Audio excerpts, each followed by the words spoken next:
Happy holidays to you and yours. I hope you're enjoying it with the madness that's in our lives right now, especially regarding how COVID has put a halt on how we normally celebrate this time of year, especially if you're living in Ontario or in Canada at this moment. And also, I appreciate that you're taking the time to check out my shows as well. My many thanks to you, seriously. So normally to start off the NBA season, I usually launch an NBA season preview of the Western and Eastern Conference, respectively. And while the West has been launched on Monday, the East is only being put out now. And I won't bore you with all the details, but to make a long story very, very short, I had to recover this episode from the depths of corrupted file hell. And it was like fighting Thanos, but we got it done. So even though it's later than anticipated, it's still very, very early in the NBA season. We barely got into the first week, so we're still dropping this like a mixtape. So today on the Ave Podcast, I'm joined by my annual co-pilot of the Eastern Conference Preview, head coach of Team Excel's prep basketball program, Randall, as we dive into the Eastern Conference and break it all down from the bottom to the top. This was recorded a week ago before all the extensions were offered and accepted, before people like Lonzo Ball weren't extended theirs, as well as John Collins. His name in particular comes up just a little bit in this preview, just a little bit. So thank you in advance for rocking with us.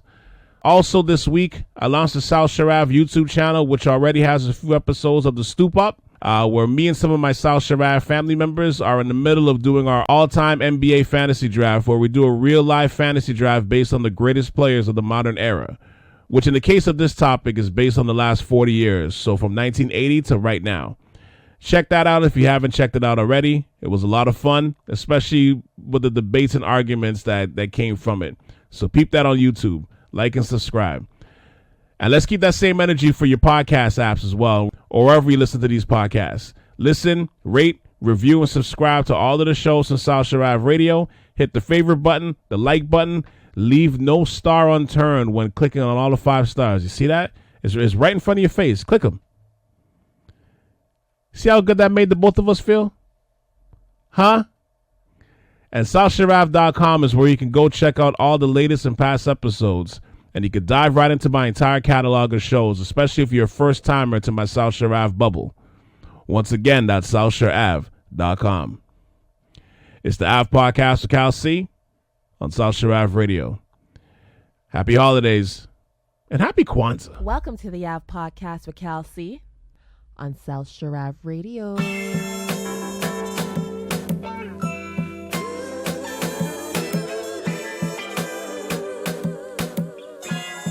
Welcome to the Ave Podcast.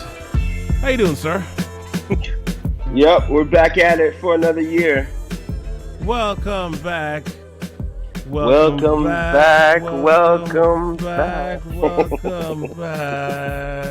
The bass version.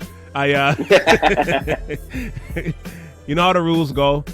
So what we're doing is we're doing the annual NBA Eastern Conference preview that we've been doing every year since 2016. So you know how this goes. We rank every team from 15 to the number 1 spot. We voice our opinions on each team, and then when we can, we slide in our fantasy sleeper, on the roster. Not like, if you take in LA, if you're talking about the Lakers, your sleeper's LeBron James. That's nonsense. You can't do that. Come on, we vets at this. Is this 5 years deep on this? Come on, man. Yeah. So we know what it is. We know what it is. But before, and the listeners know what it is too. All right. On that note, let's get started. To start off, the 15th spot is the Cleveland Cavaliers. So here's my question: do you want to talk about the Cleveland Browns instead? Well, yeah. For me right now, Cleveland. I think Cleveland may be able to get up to the second last place spot in the East. They have the opportunity. They have a young, nice, kind of nucleus that's different this year. If the Knicks look better than them in preseason, we know we got a problem. So they're definitely still perennial bottom feeders. But I don't think Kevin Love played. But if Kevin Love's still on the roster, I think they still got a chance of getting out of the last place. I'm not a fan of Colin Sexton. but I like Kevin Porter Jr. You know, Andre Drummond is a double machine. Yep.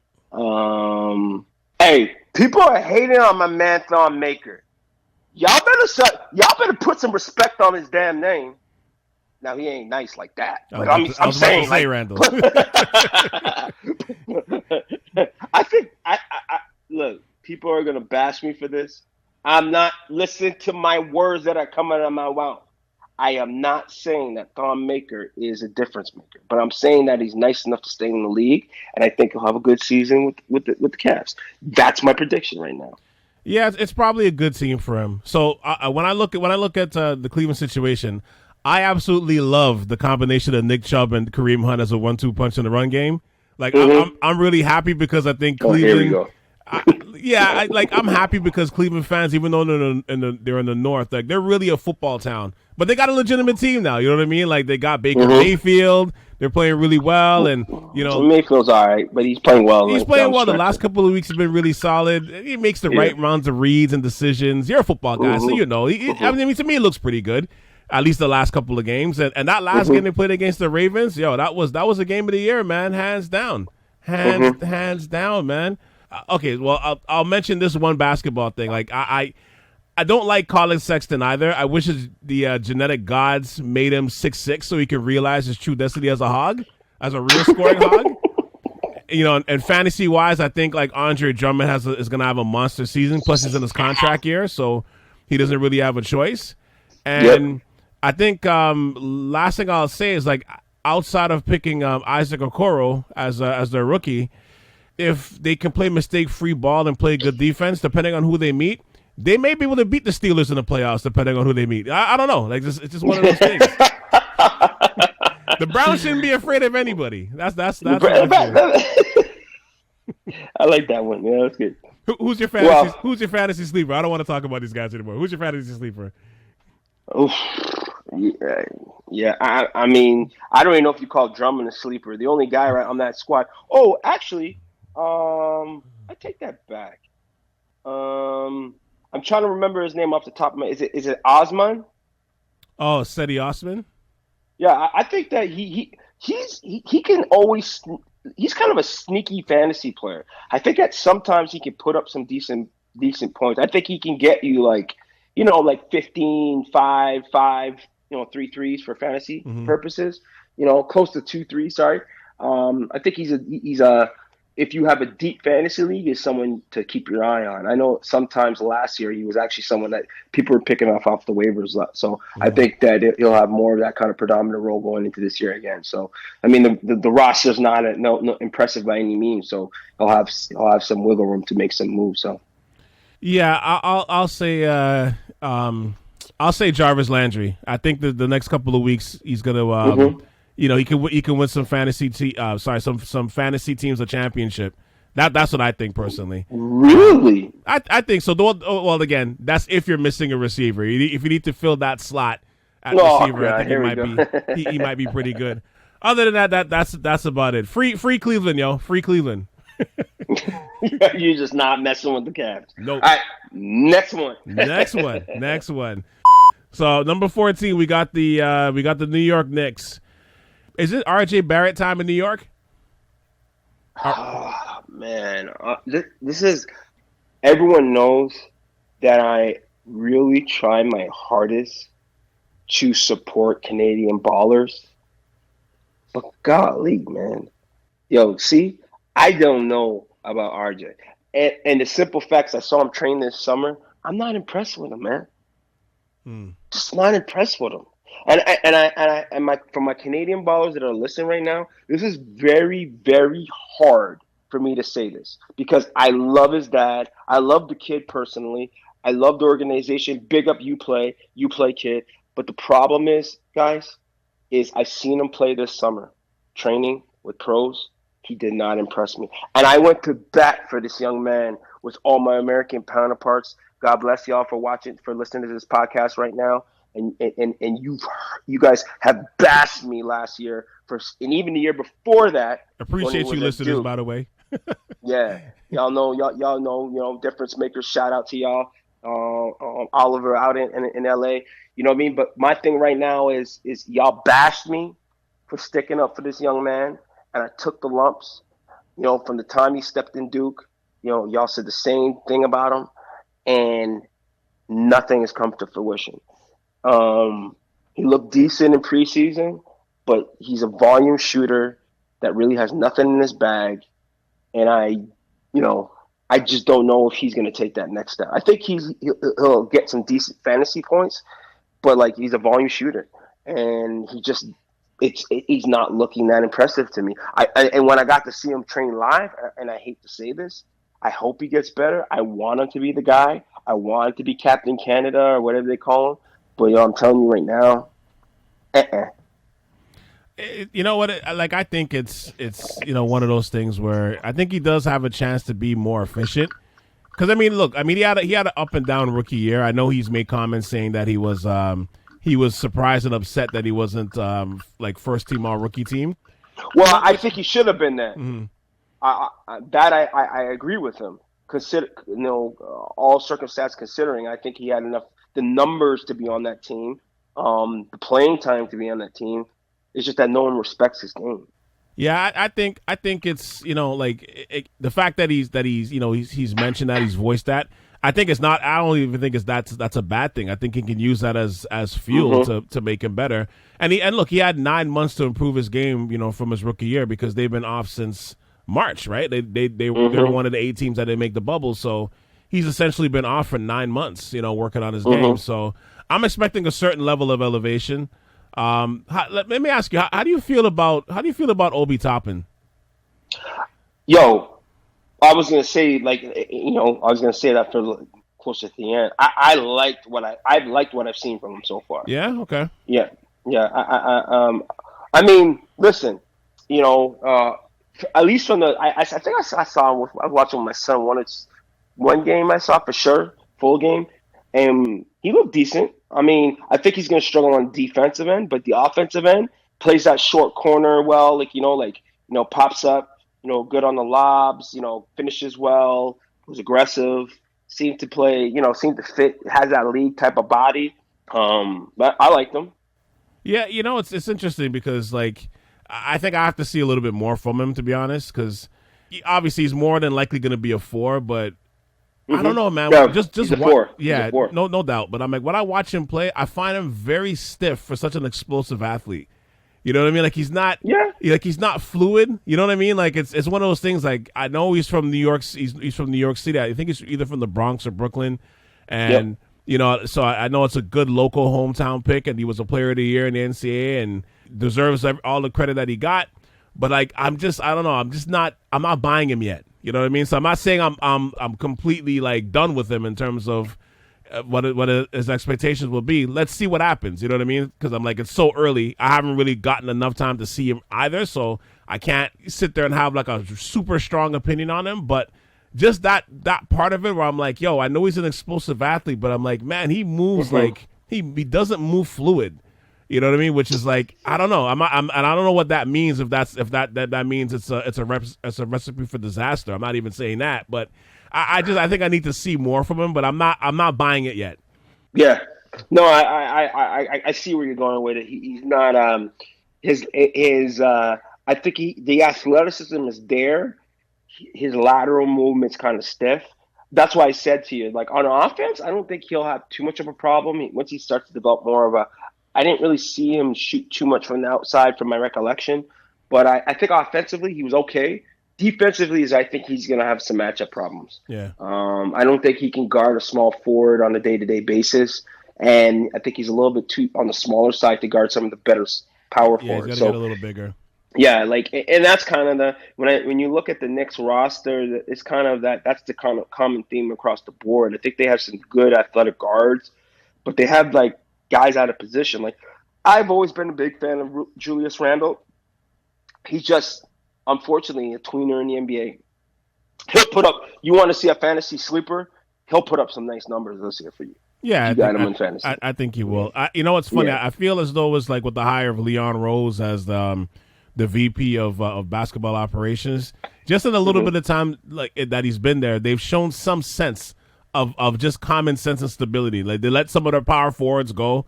They finally drafted solidly, because I know everybody's talking about Toppin, but I really like that Quickly kid, that Emmanuel Quickly kid, and I know they're playing Cleveland, but he had a big game, like preseason game. And again, I know it was Cleveland, and they're beating them by 50 in the third quarter. But again, I last year watching Kentucky play, like he had a lot of talent, but I think New York's biggest problem is they always think they can just buy whatever, like they can buy your love. You know what I mean? Like it's like one of those guys that think they can buy every girl, the diamonds and pearls and everything. But you got to spend time with her, man. You gotta spend time and get to know her. You know what I mean? Like yeah. But they don't do that. They just keep throwing rings and things at her all the time. You know what I mean? Like that's what the Knicks have been like the last 20 years, where they keep thinking they're gonna buy all these free agents. They're gonna get LeBron. LeBron's coming. Giannis is coming. Kawhi's coming. But every time it's only winter. Only winter is coming. You know what I mean? Like it doesn't make sense with them. So I think now that they're actually trying to take the time to build properly and build from within and draft properly, like that's the way you do it.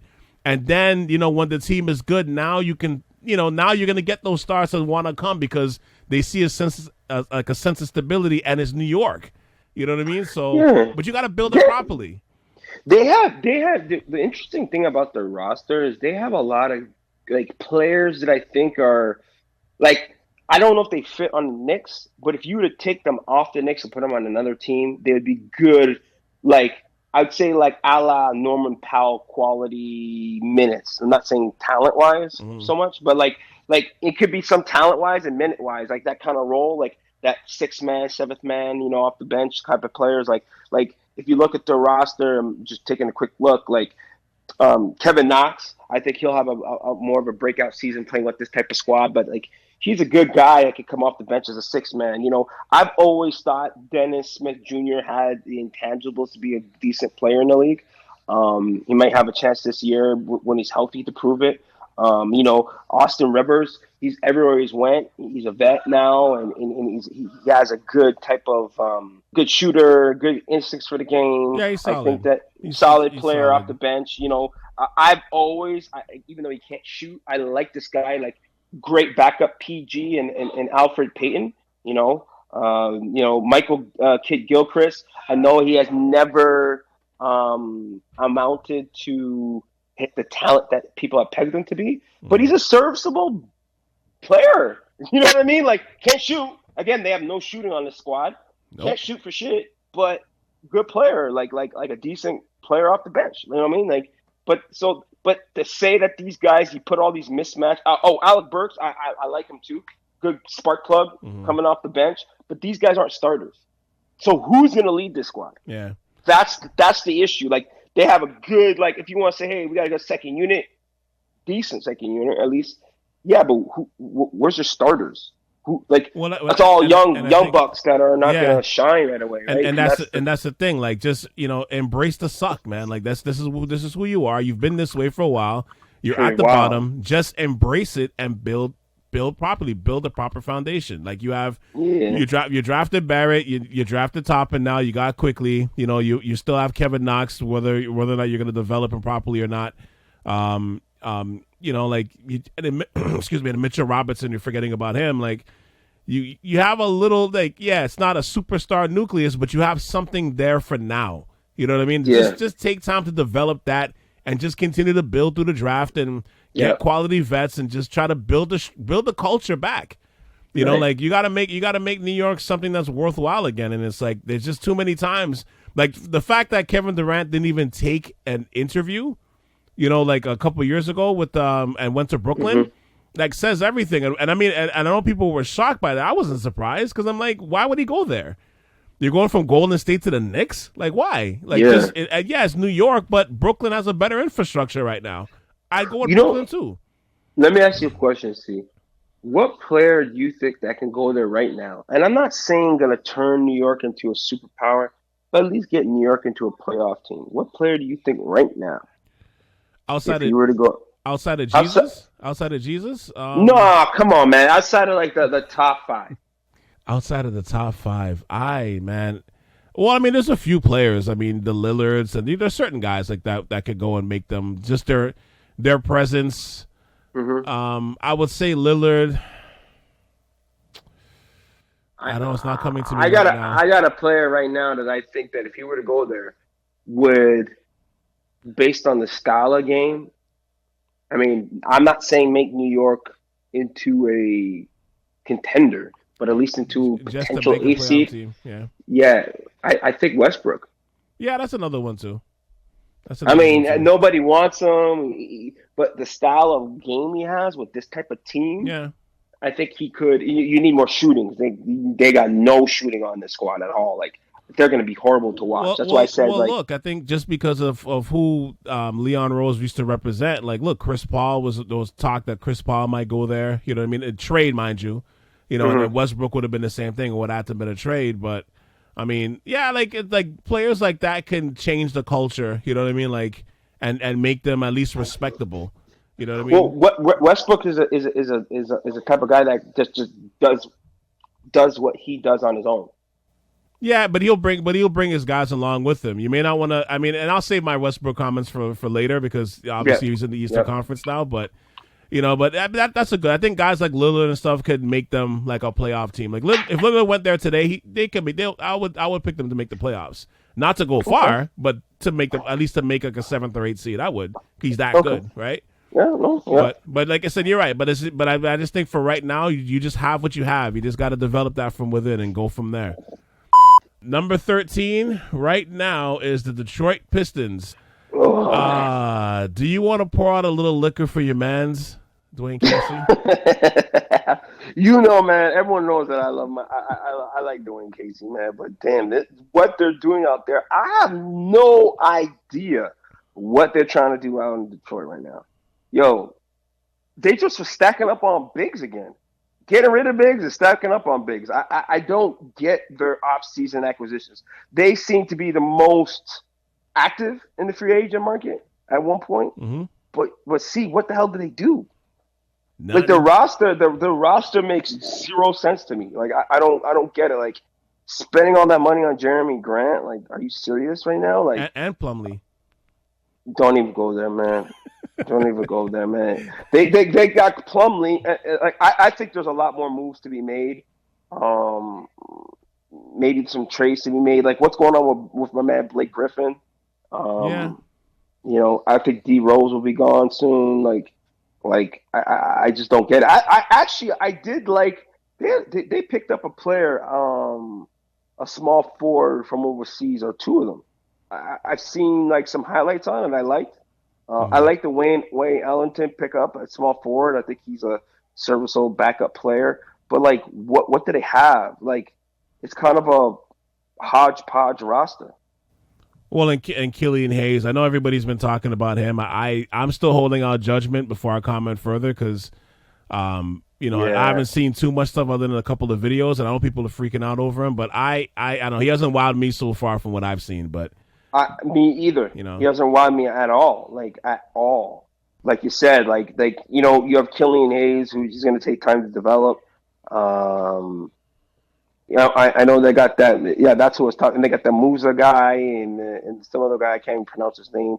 But like they went out and got. I don't know if Dwayne's what he's trying to do. They got a bunch of unknown talent on this roster, and the talent that is known is not that strong. You know, even going like, why would you even bother going after on this roster Jahlil Okafor? Yeah. Like, why? Yeah. Like they need more shooting. I like Josh Jackson. I like that.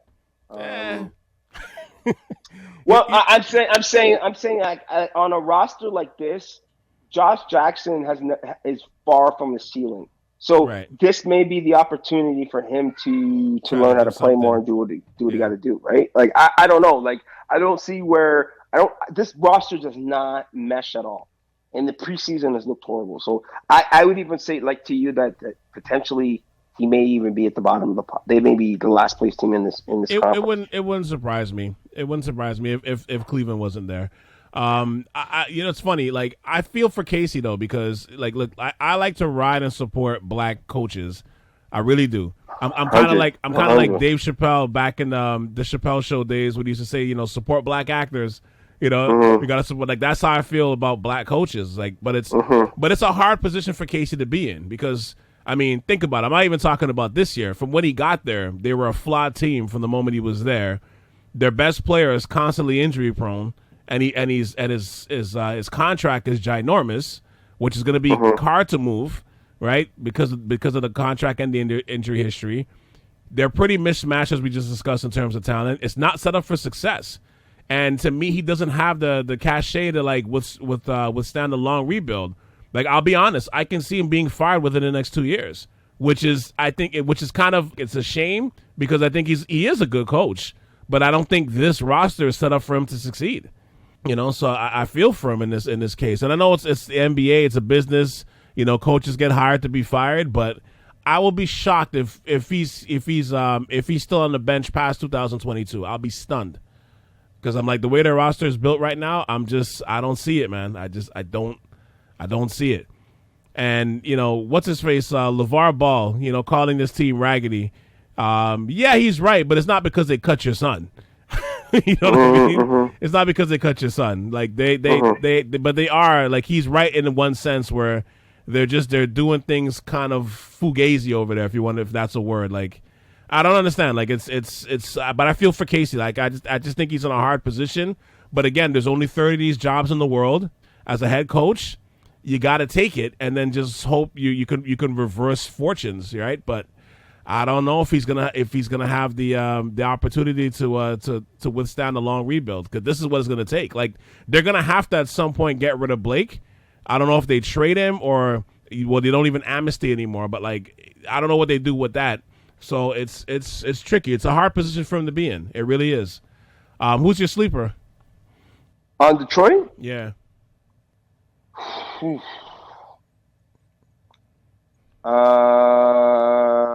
Stafford?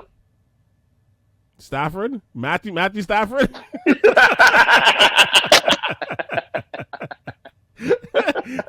I almost started looking down the roster like Stafford. Is he an unrestricted free agent? That's interesting. Is there really a sleeper on this roster? I guess the only guy that I think that will have better results, like the two guys. I mean, Derrick Rose. I've always, me, I've always been a sucker for drafting Rose in the earlier years when he was injury prone. He's been decent lately, he's a waiver wire kind of darling. I think Jeremy Grant will take a little bit. He went to Detroit because he wanted more shots instead of staying on a squad that he can potentially win the championship on. So he should be getting more results. So yeah. I guess I'll give it to Jeremy Grant. Yeah, I would say Jeremy Grant as well. That was my sleeper as well. I think he went for the money, which I don't blame him. He's a role player, and if they're offering you big money, you almost got to take it. But he's going to be forgotten for a while being on this team. What we saw from him in Denver was like, just hold on to those memories because it's going to be a while before you see him on a national spotlight again. Number 12, we got the Chicago Bulls. Could Billy Donovan elevate this team? Man, I like what Chicago is doing right now, man. I'll tell you, I like their young core. I think that they're going to be they're that team that in a few years is going to be scary. It's kind of like the Suns of the West. Like the Suns. Like you say, man, they got some good pieces. I like what they got going on right now. I'm a huge fan of Zach LaVine, as you know. Kobe White, I like big point guards, as you know. I like that kid, Laurie Marketing. Yeah. I'm not impressed with Porter Jr. I thought he would be a little bit more. Otto Porter, you mean? Otto Porter Jr. I thought he'd be a little bit more of a difference maker. But overall, I'm like what I'm seeing from the development of this roster. I think that Billy Donovan is going to make a big difference with how they do things. And shout out to my guy, Shittu, the Canadian boy that got a chance to sign with them. Hopefully he sticks on the roster. Is he on the team? I believe so, yes. Okay. Yeah. And, he was projected to go in the league, and he's been bouncing around, but he's on that roster right now, so hopefully he could stick. But from the looks of what they got going on right now, I like the Patrick Williams kid. I think they're going to be. I think they're going to be. I'm not saying they're a playoff team, but I think they're going to do better than people think they're going to do. I think they're actually a little low on this list, to be honest with you. Because look, I mean, compared to the shit show they had on the bench the last couple of years, when it looked like they were gonna have a full mutiny with Jim Boylan, I think Billy Donovan is actually good for this team. Like, he can coach. He's good with younger players, and like Chicago, they need some sort of stability right now on the bench, like somebody they can respect, or they respect their intellect on the sidelines. It's funny because I know you're mentioning Zach LaVine. I'm a fan of him too. I think the last couple of years we've been fighting tooth and nail to get him in the draft, like the fantasy drafts that we're in. But like, he's talented as hell, man. But sometimes, like, I wonder if he's destined to be like a Sharif Abdul-Rahim, like a solid star, just toiling away on teams, like on mediocre teams for the next few years, and just not having any real impact. You know what I mean? Like, sometimes I wonder if that's like the destiny of his career, at least right now. Because I don't know, like, it's just one of those things. Like, they have a good core, I agree with you, but it's funny. I can actually see them moving a couple of these guys if they don't show signs of breaking out this year. Because, like, for example, like Lauri Markkanen is up for an extension after this year, and I don't know, what do you pay him? Like, he's been injured so much. You know what I mean? Like, what is his demands? Like, you still got Wendell Carter. Like, I thought maybe they would have been a better match so far. Both of them have been hurt, so we haven't really seen them on the court together a lot. It's one of those things, like, I'm wondering, are they going to move one of these guys at some point? I know they surprisingly picked up Patrick Williams in the draft, but with that said, like, I wonder if they don't show signs of breaking out, like, if they're going to move one of those guys, or just let one of them, like a Markkanen, which I think he's a talent. I don't know if I would let him go like that, because it's hard to get 7 foot all around players, or at least somebody with his skill set, but. Again, like, what are you paying him? Because he hasn't been healthy the last 2-3 years. You know what I mean?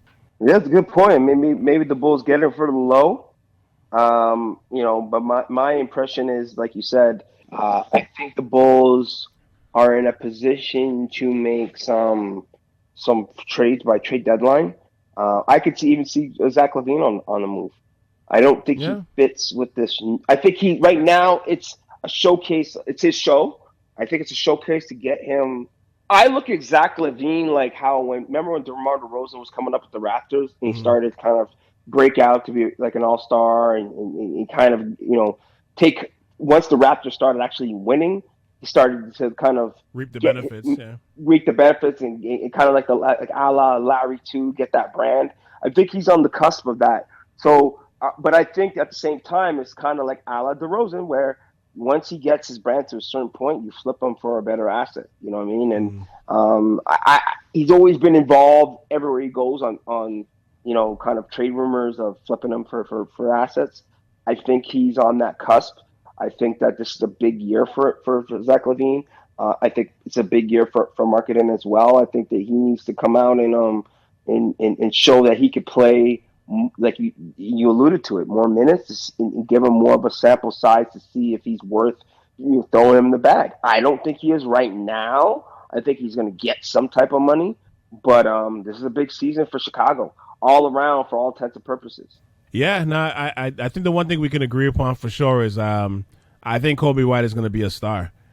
Really? I think he's going to be a star. I'm not saying this season specifically, but it wouldn't totally stun me. Like, that kid is actually better than I even thought when he was coming out of North Carolina. Like, I liked him. He's a good player, man. Like, he's really fast. Because I think that was the one thing too. I didn't realize how big he was because he's so fast. I didn't realize how big he was. But like, he can score. He's hard to stay in front of. He's a good guard, man.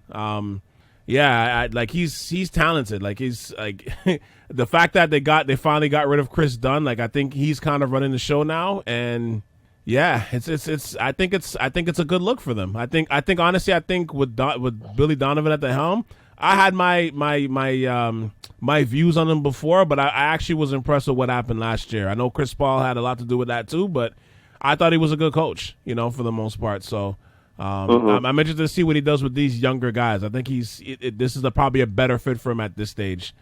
And who's your fantasy sleeper? Ooh, fantasy sleeper on the Bulls. I mean, I think a lot of the main guys, like we mentioned, are going to get like most of the lion's share of minutes and points. But if I were to say someone that's somewhat of a sleeper, maybe, I don't know. I don't think Thaddeus Young will get minutes. That's a tough one to see on a roster that's like, I guess Kobe White. Like and I don't even know if you call Pat. I think Patrick Williams is going to be a breakout. I think he's going to be more of the guy that's going to take over the helm. I think he's going to actually outshine, and I hate to say this, Otto Porter Jr. Yeah. I think Patrick Williams looked great in the preseason, like great. Kobe White looked great. I think those two are the ones that, and I don't even know if they're sleepers because they're rookies, but like are younger guys, either sophomores or freshmen in the league. But I like those two. Number 11, we got the Charlotte Hornets. My question is, okay, I got nothing. Wait, hold on. Let me come up with a question. Wait, yeah, hey, I got nothing, Randall. What do you want to talk about regarding Charlotte? I don't know. What do you want to talk about? Hey, what do you mean? I think Charlotte. Listen, man, there was a lot of flack with getting Gordon Hayward. I mean, that shocked us all. We talked on the last podcast about that in depth. But I watching them play in the preseason, and we got a good. I'm a big Raptor fan, so we got a good sample size of watching them play in 2 games. I think their starting lineup looked pretty good. I don't care what anybody says. Again, you know me, C. I like big point guards. I really like a LaMelo Ball. Right. He looked really good. I think he's young. He made some. He's gonna make some mistakes and stuff, right? He makes some mistakes, but from watching him play, he fits the league. He looks better than me just in the preseason than his brother did all his rookie year. Mm-hmm. So, like, I mean, he didn't shoot the ball as much as I like him to be. I don't think he's as aggressive offensively in scoring. But from a playmaking standpoint and defensive standpoint, man, he looked good. He fits in. That guy can pass, man. He makes the right plays, man. He's like the type of guy I want on my team as a coach. Well, it's funny because I think I mentioned this a while back, but I was never a fan of him until a couple of years ago when I saw him in the Drew League. And he was like 16 at the time. I think he was 16 going 17. And the way he was handling himself in the Drew League, I was like, that's interesting. Mm-hmm. And then he grew too. I think he grew to about 6'5" at that point in time. But he looked like he belonged with those men. And I'm like, okay. And it wasn't the wild, stupid shooting from half court, all the crazy nonsense. Like, he actually looked poised. He actually looked like somebody that could be like a real good professional one day.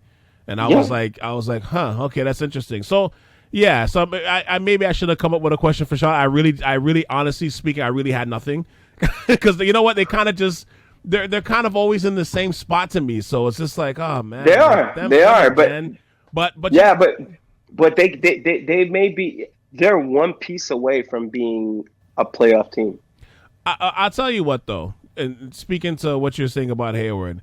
I actually like the fact that they scooped up Gordon Hayward, and yeah, hell yeah. And you know what? I understand they spent mad money on him, but they had to spend it on somebody, right? Like there is a salary cap, but there's also a salary floor, and they don't. If you look at the amount of money these guys are making on the team, they're not making they're far away from like hitting the salary cap.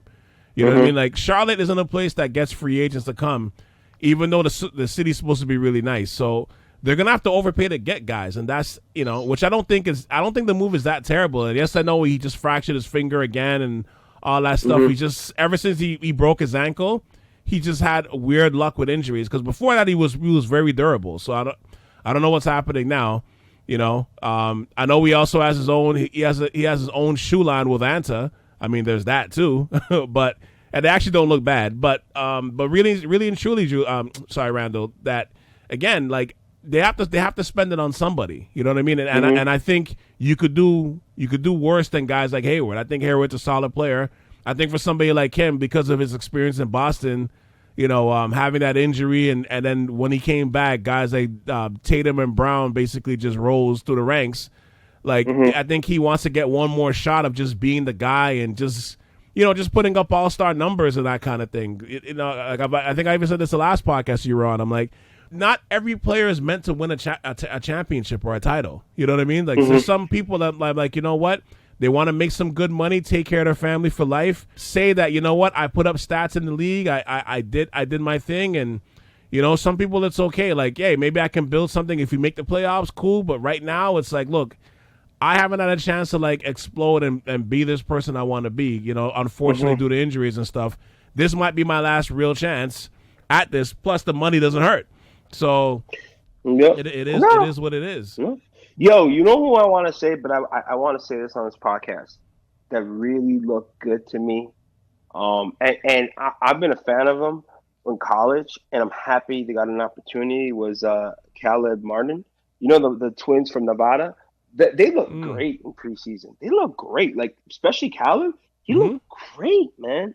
Like, I give it to them, man. Like, those guys are grinders, and he's a leaguer, man. I hope they keep them. I hope they keep both of them. But I really liked what I saw from them, and I'm happy they both landed on the same squad. I like to see that stuff. So I just wanted to make sure I put that out there because they really showed out in the preseason. Yeah, no, you're right. You're right. They both are good. And I'll tell you what too. Let's show some love to Devontae Graham as well. Like it's funny, they got a nice nucleus of guards, but I think eventually one of them is going to have to go.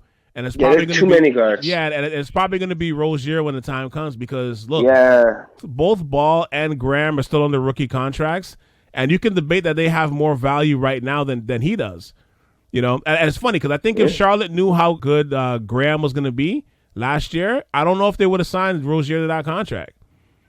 Facts. Well, they didn't know they're going to get Ball, right? So it's all kind of relative. But yeah, I see what you're saying. Right. You could kind of play Rozier with Ball because Rozier's more of a shooter. Ball, he's a bigger point guard, so he can kind of handle the rock and facilitate, kind of be the two defending on twos on defense because he can get into people on D. They got a good squad, man. I'm telling you, man. Like their starting five is impressive. That's what I'll say. It's when they start to better teams, the bench is what carries them, and that's where they fall off. Like when you watch them play the Raps, like their starting five arguably was beating our starting five. Yeah, but the bench couldn't compare it.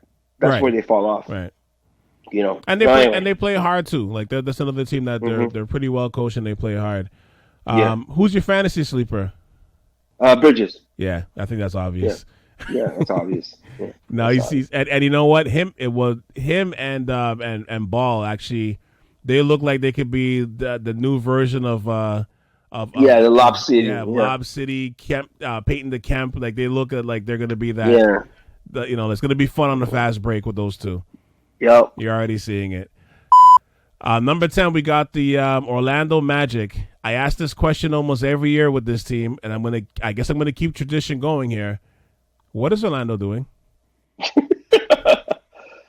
Well, I don't think Orlando did too many moves to make them better. That's the problem. They kind of kept things status quo.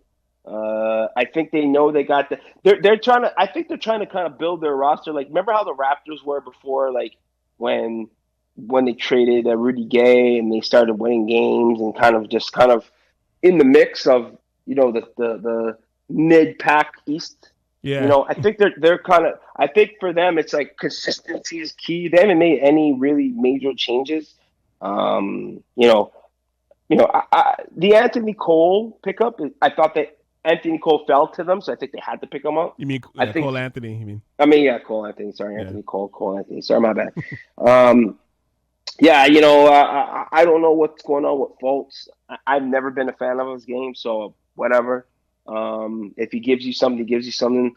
Vucevic is the star. I think that the odd man out in all this is what's going to happen to him is Aaron Gordon. Like, what's the deal with that guy? Like, are you going to flip him to get something better? I think he's rotting away on this type of team. You know, I don't know. It's a great question. Like, I just think that they can make some move. They have great assets, but I don't know what's going on with this roster. And I like a lot of pieces on this roster. Like I like Aminu, Terrence Ross. I know I'm not saying that because he was a former Raptor, but I've always liked him as a sixth man off the bench. Evan Fournier is he's a good player. I think that if you put Evan Fournier on another team, he'd show out more. Great bigs. I mean, they don't fit the mold of today's game. But Vucevic is a double-double machine, and I think Bamba, he's under the shadow of Vucevic, and I think they were hoping that Mo Bamba would take a bigger role.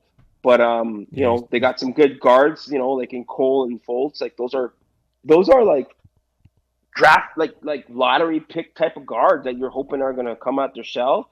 Jonathan Isaac.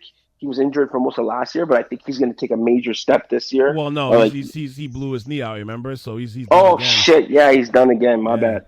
So I that sucks for them because I forgot about that. But he's the type of player that, like you said, like I would have expected to take that bigger step. I just forgot about that. But the one thing I got to say is big up South Shore. Yo, big up South Shore, stand the F up. My man, Kareem Maine. Yo, the first player, y'all, to come from Montreal, Canada. Or Montreal, Quebec, Canada. Straight from Montreal, not... Straight from Montreal, straight from what we call CJEP out there, which is like kind of like a JUCO, but doesn't count against your eligibility.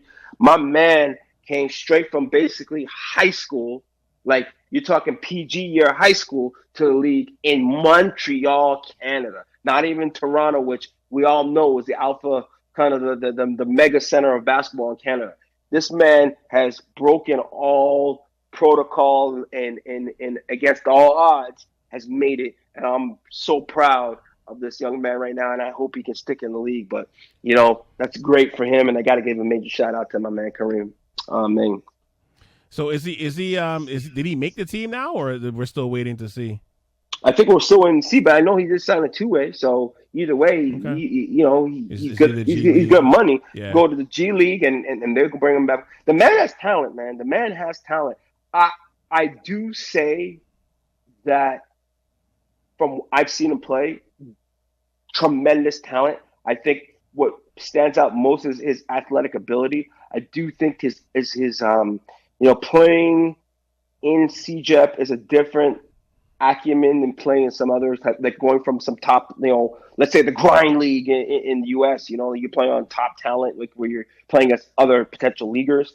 I think that, he does need maybe 1 year of grooming, but you never know. He's a smart kid, good player. He may pick up on it quickly and stick on the roster, but either way, I think he's a leaguer. So I'm just proud of him either way, whatever happens.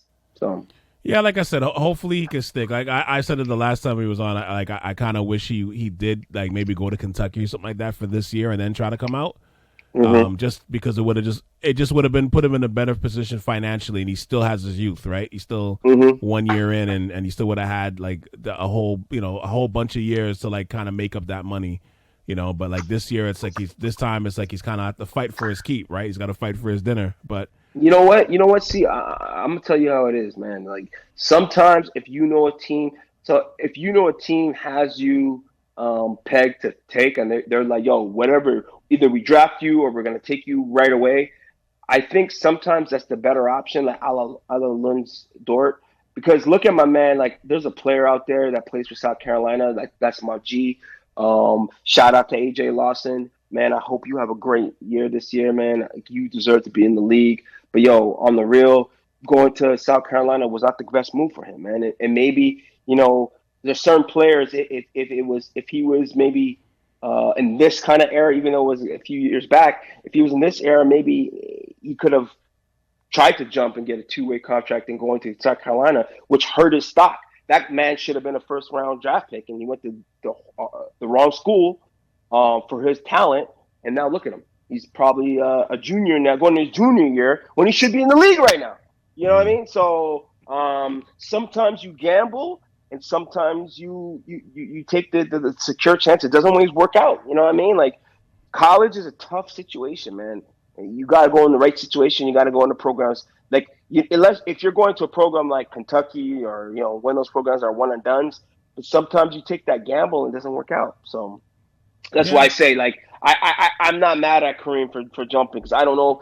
I kind of have him in that mold of AJ Lawson, and I don't know if he would.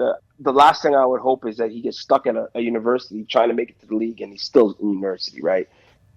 Well, I mean, like I said, we'll have to monitor this, and we will because again, we're South Shore guys, so we gotta we gotta monitor the situation. I feel like South Shore Ave. I think we have to do it, but like I said, we'll have to see what happens. Now, I guess before you pick your fantasy sleeper, I'll be honest. Like you look at their team. To me, it's funny. They're a better mediocre version of Charlotte. You know what I'm saying? Like they play hard, but there's no true like blue chip talent that you're gonna like put to be the face of the franchise. And it depends on how you feel about Cole Anthony and Markelle Fultz. And to be honest, nah.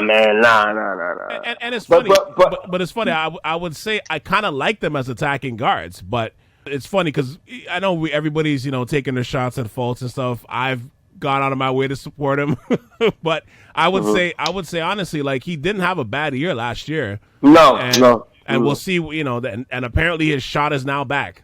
Who knows what that means? We'll see. But I feel like it's kind of Groundhog Day with this team. Like I'm not seeing any potential where they can like leapfrog to like a top 5 or top 6 teams in this conference. Not even this year, but anytime soon, unless they get a star in free agency or somebody like Fultz or Cole hits their potential because. Their team, like, it's weird. When you look at their team isn't old, right? But, like, they are who they are at this point. So, like, at Aaron Gordon, again, he's got his own shoes. He has his own, I think, 361 degrees. He has his own shoes. So, congrats to him for that. You're looking at him. He's basically, I mean, even though he's been improving and stuff, he's a lot closer to his ceiling if he's not there already. Vucevic is who he is. Terrence Ross is who he is. You know what I mean? Like, they got a lot of players like that where they're kind of capped out in terms of potential. So but they're perennial. They are a perennial Eastern Conference playoff team. Yeah, the last 2 years. So, but we have them 10th now. So yeah. We'll see what happens. But we have them 10th. But I don't sleep on them because they play well together. Like they could squeak in the playoffs. If you would say, I want to say I had them potentially around that 9th, 8th slot. So for me, so they can squeak in. So can Charlotte. Who's your fantasy sleeper? My fantasy sleeper on this squad would probably be. I mean, you can't call Gordon a fantasy. I mean, Fournier or Ross. I think Fournier is probably Fournier is probably the one that he's always consistent. 15 points, 3 threes a game, 4 assists, 4 rebounds type of player. He gives you like he's someone that you may draft later in the rounds, but you're going to pick off of the waiver wire for sure. So. Okay, so number 9 we got the Washington Wizards.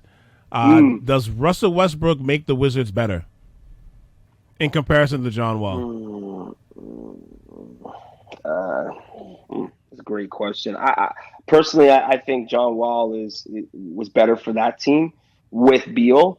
They never had a chance to really play together because Wall was injured for 2 years and then just kind of gave up on that match. I mean, Like I don't like that mix of Westbrook and Beal. Like they're both kind of that type of player to need. Like they're scorers. Like they can both play the point. They both play the 2, and they both want the ball in their hands to make plays and do things. I don't like it. Like I'd rather have Beal without the ball in his hands, scoring, with Wall kind of aggressively pushing the ball and giving it to him. That kind of game. I don't know. Well, I kind of disagree in the sense that like they didn't play enough time together. I mean, they played with each other for about 5-6 years.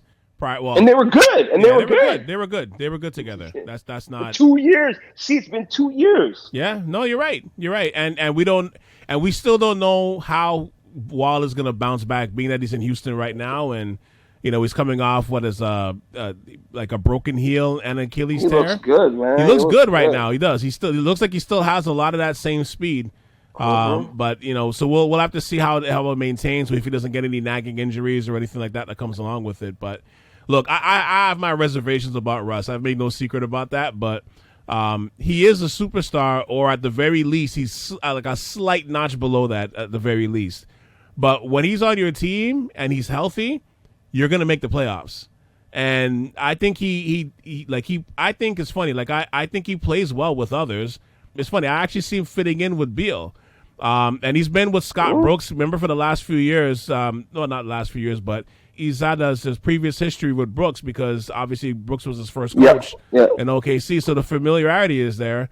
But again, as you know, he does have his faults. He's a player that gets riled up in his emotions. It always causes him to make questionable decisions, and he always looks crazy by the end of it all. I have my reservations. I know a lot of people do, but he's kind of like Paul George to me, where I think the hate is kind of to tilt a little too much to him. You know what I mean? Like because I mean, really and truly, like he's getting moved around, but it's not because of him. Like he wanted to stay in Oklahoma City. He didn't even want Durant to leave. Like he was cool being the number 2. Durant left. He got pushed to be the number 1 guy. He got Paul George to come with him. Paul George changed his mind and wanted to go to LA. Then he got moved to Houston. Now he got moved to Washington. So I think he looks like, you see how he's been interacting with his teammates and stuff. He looks happy. He looks cool. You know what I mean? It's still early. I think with him, like that kind of that intense kind of player, that intense personality that he has, I actually think it's pretty good for this team. I think that's just where I can push him to be a playoff spot. I actually had them 8th on my personal list, but I think I did too. Yeah, but like I think like to me, I think you're making the playoffs with him. And then I like some of the players that they got too. Like I'm all in on Rui Hachimura. Like he's nice. I'm really actually interested to see how he's going to be this year. And he's nice. And Randall, where did Bertans come from, man? I felt like I was last on the party when it came to Bertans. What do you mean? Like just in terms of like the way he exploded last year. He's sitting on an $80 million contract right now, and he looked good last year. He looked really good. Really good. Yeah, I mean, I don't think he's definitely going to take a step back, fantasy wise. But from my last year, he it was just him and Beal. So I mean, he shoots the ball well. He's a solid player. I wonder how much he falls back. I mean, stat wise, maybe I don't know. I guess we have to see, because I'm just thinking. Hell yeah, he's gonna step back. He got Westbrook and Beal, and you got Hakamara, and you're forgetting a player. That's my fantasy sleeper that I haven't even mentioned yet. Who's that? Thomas Bryant. Oh, okay. Do you think like he's recovered from being tossed like a rag doll from Blake Griffin? Ah, come on, man. But he's getting money, man. He's getting money. He's just a young bull trying to survive in this game. I know. He impressed me more than anybody. Bertrand was good, but I liked what. I like Brian too last year. I think he's the fantasy sleeper. But I tell you what, with Bertans, the reason why I'm like, I wonder how much he scales back, because the reason why I'm saying that is because just the attention that Westbrook and Beal's gonna bring, it's gonna leave him open for shots, and that's his specialty. Yeah. So that's why I'm like, I don't know how. I'm not saying he's going to put up the same stats he did last year, but I'm not sure how much of a setback he's going to it's going to happen with him. You know what I mean? Like, I'm not sure how much he's going to fall back. Well, hold on. See. Seriously, you got a guy that's a double. You have a double guy that wasn't on your roster last year. That's coming in to start. Like that's him alone. Like Westbrook alone is going to take away a lot from that guy. Like Bertrand is nice. I don't think he's that nice. Right? Yeah, and then you got Beal. I'm not saying, because what did he average last year? Last year he was like almost 16 points. 16 points a game. Yeah. As a third scorer on this team, I don't even know if he'll be a third scorer. What about Kamara? Yeah, because I've been Yeah, waxing poetic about him and you too. have to remember, you got Bryant too, who averaged I think he averaged almost like something like 13, 14 points a Yeah, game, but maybe more than that. I don't see him going ahead of at least points wise. I don't know if he goes ahead of Bertans, but like I said, I just think the attention that those two guys bring, it's gonna leave him with open shots. Now, if he Yeah, if he you might doesn't be right. if he's not making them at a good percentage, then that's where I think he takes a serious dip. But if he's Yeah. making him at the same clip, I don't think the drop off is that far. I'm not saying he's not going to drop off. I'm just saying I don't know how far it's going to go. You know what I mean? Because like I said, just the attention those two guys are going to bring every night. He's going to leave him open for shots. You know, it's going to give him opportunities. So like having a Westbrook for somebody like him could actually make a player like him better. You know, but I would say I was gonna ask who your fantasy sleeper is, but you said it's Bryant. Okay, yeah, I would think it's Rui. Maybe I think it would be him. My personal sleeper, but Okay. I don't know if I would argue that. I wouldn't argue that. Yeah. I mean, to me, this team is predicated on Beal and Westbrook. So Westbrook's gonna, I could see him being close to double again, and Beal's gonna go off. Kind of like that. They're gonna be a tough backcourt in regards to fantasy relevance, like Portland, right? You got those two guys in Portland kind of going off. So I think they're going to be that kind of backcourt. So yeah, like it's funny. I'm like I said again, I plan on watching some of their games this year for sure. When the playoffs come, or if they make the playoffs, then you can dismiss them. But I think like during a regular season, those two in the backcourt, it's gonna make for interesting TV. I'll tell you that much. Have they even played preseason together? I thought Westbrook was out. No, I don't think they have. I don't think they have yet. But I'm sure they will by the time the season starts on Tuesday.